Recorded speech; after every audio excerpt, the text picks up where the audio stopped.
Hi hello friends, నా పేరు జోజి బాబు. ఈరోజు మనం భారతదేశంలో అతి ముఖ్యమైన అటవీ చట్టంలో గురించి తెలుసుకుందాం. అలాంటి చట్టాల్లో ముఖ్యమైన చట్టాల్లో ఒకటి ఫారెస్ట్ కన్జర్వేషన్ యాక్ట్ 1980. సో ఇది మొదటిగా మనకి 1980లో వచ్చింది. దీని అమెండ్మెంట్ 1988లో అయింది. ఆ తర్వాత నెక్స్ట్ అమెండ్మెంట్ 2022లో జరిగింది. సో ప్రస్తుతం మనం 1980 అండ్ అమెండ్మెంట్ ఇన్ 88 గురించి తెలుసుకుందాం. Forest conservation act 1980 and 88. Forest conservation act అన్నది చాలా పెద్ద సబ్జెక్టు. భారతదేశానికి చెందినటువంటి అతి ముఖ్యమైనటువంటి అంశమైనటువంటి ప్రపంచం మొత్తానికి సంబంధించిన పర్యావరణానికి సంబంధించినటువంటి విషయం ఇది. ఇలాంటి విషయంలో అలాంటి సబ్జెక్టుకి అతి చిన్న చట్టం తీసుకొచ్చింది. అదే forest conservation act 1980.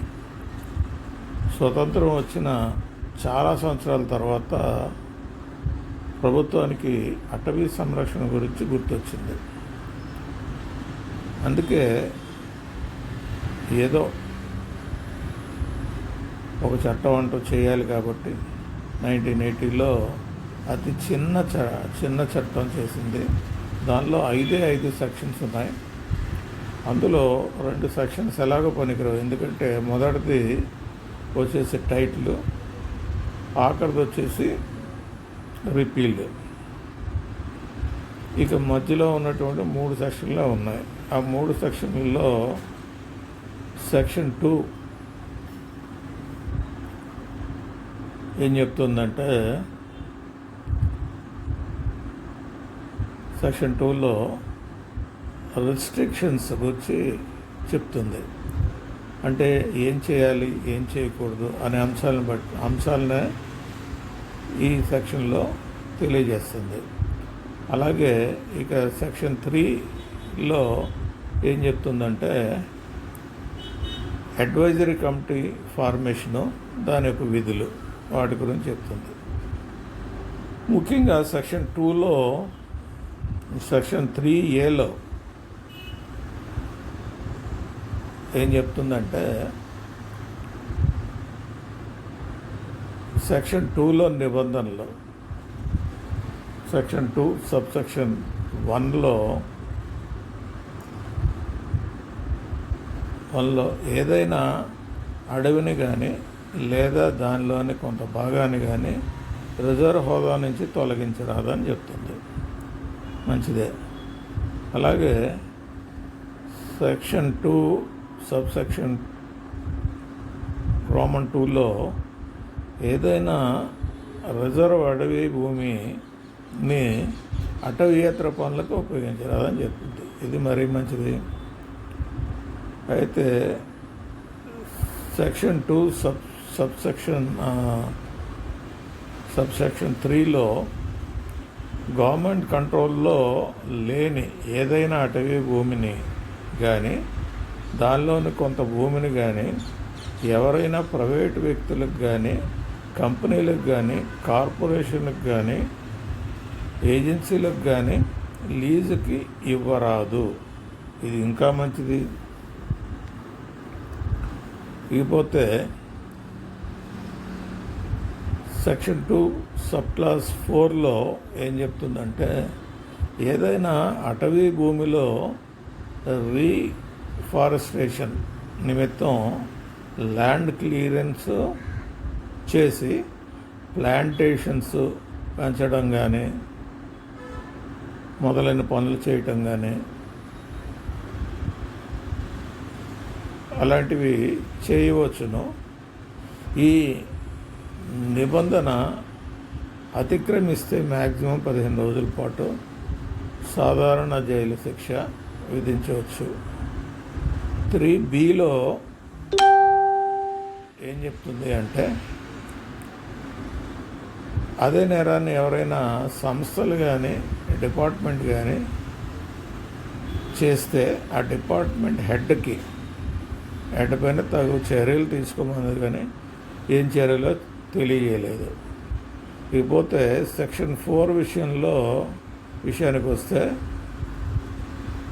Power to make rules అనగా సెంట్రల్ గవర్నమెంట్ ఈ చట్టానికి సంబంధించిన గెజెట్ నోటిఫికేషన్ ద్వారా కొన్ని రూల్స్ చేయవచ్చు. కానీ పార్లమెంట్ సెషన్స్లో జరుగుతున్నప్పుడు 30 రోజులు పార్లమెంట్ సెషన్స్ జరిగితే ఆ 10 దినాల్లోనే పార్లమెంట్లో ఉభయ సభల్లోనూ ఆమోదం పొందేటట్టుగా చేయాలి. ఓకే. సెక్షన్ 5 ఏం చెప్తుందంటే, రిపీల్ అండ్ సేవింగ్స్. కేంద్ర ప్రభుత్వం ఒక ఆర్డినెన్స్ ద్వారా ఈ బిల్లుని పార్లమెంట్లో ప్రవేశపెట్టిన తర్వాత ఉభయ సభలు ఆమోదించిన తర్వాత యాక్ట్ రూపంలో బయటకు వస్తుంది. కానీ ఈ మధ్యకాలంలో ఆర్డినెన్స్ ఆధారంగా ఏవైనా చర్యలు చేపట్టిన వాటిని యాక్ట్ ప్రకారం చేసిన పనులుగా భావించి పరిగణించవచ్చు. ఇంతకీ ఈ అతి చిన్న ఫారెస్ట్ కన్జర్వేషన్ యాక్ట్లోని సారాంశం ఏంటంటే, సెంట్రల్ గవర్నమెంట్ అనుమతి లేకుండా ఫారెస్ట్ ల్యాండ్ని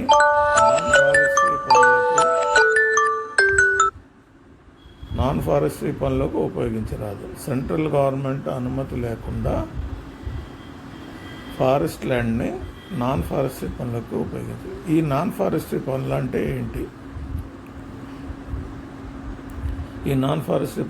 ఏంటి? అంటే అడవిలో కొంత భాగాన్ని చదును చేసి టీ, కాఫీ, సుగంధ ద్రవ్యాలు పండించడం కానీ, రబ్బరు తోటలను పెంచడం కానీ, సాగు చేయటం కానీ, హార్టికల్చర్ ప్లాంటేషన్స్ వేసుకోవటం కానీ, క్రాప్స్ పెంచడం కానీ, అలాగే మెడిసినల్ ప్లాంట్స్ సాగు చేయటం కానీ, నాన్ ఫారెస్టరీ పర్పస్ కొరకు ఫారెస్ట్ భూమిని వినియోగించుట అని అంటారు.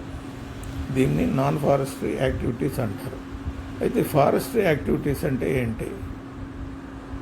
అదేంటంటే, ఆ భూమిలో ఖాళీగా ఉన్న అటవీ భూమిలో ప్లాంటేషన్స్ పెంచడం, అంటే డిపార్ట్మెంటల్ ప్లాంటేషన్స్ పెంచడం, అలాగే అడవి చుట్టూ ఫెన్సింగ్ వేయటం, ఫైర్ లైన్లు చేయటం, అడవిలో కమ్యూనికేషన్స్ లైన్స్ ఏర్పాటు చేసుకోవటం, తర్వాత ఆ కమ్యూనికేషన్ లైన్ మెయింటైన్ చేయటం, ఫారెస్ట్ కన్జర్వేషన్ కొరకు లేదా వైల్డ్ లైఫ్ ప్రొటెక్షన్ కొరకు చేపట్టే పనులు చేయొచ్చు. అలాగే చెక్ పోస్టులు ఏర్పాటు చేసుకోవచ్చు. అలాగే అడవిలో బ్రిడ్జెస్, కల్వర్ట్స్, చెక్ డ్యామ్స్ నిర్మించుకోవచ్చు. అడవిలో ట్రంచిలు తవ్వట, అలాగే పైప్ లైన్స్ నిర్మించుట, బౌండరీ మార్క్స్ ఏర్పాటు చేయటం వంటి వాటిని సెంట్రల్ గవర్నమెంట్ పర్మిషన్ లేకుండా చేయకూడదు. సో దీన్ని ఫారెస్ట్రీ పనులు అంటారు. మొత్తంగా ఈ యాక్ట్ మనకు చెప్పేది ఏంటంటే, సెంట్రల్ గవర్నమెంట్ అనుమతి లేకుండా అటవీ భూమిని అటవీయేతర పనులకు ఉపయోగించరాదు. ఇది దీని యొక్క సారాంశం. ఓకే ఫ్రెండ్స్, సో అతి పెద్ద ఇంపార్టెంట్ ఫారెస్ట్ కన్జర్వేషన్ యాక్ట్కి మన ప్రభుత్వం ఇచ్చినటువంటి అతి చిన్న యాక్ట్ 5 సెక్షన్లతో ఇచ్చిన యాక్ట్ ఇదే. సో దీన్ని మీరు అర్థం చేసుకుని మీకు వచ్చిన ఏమన్నా డౌట్స్ ఉంటే నన్ను కాంటాక్ట్ చేయండి.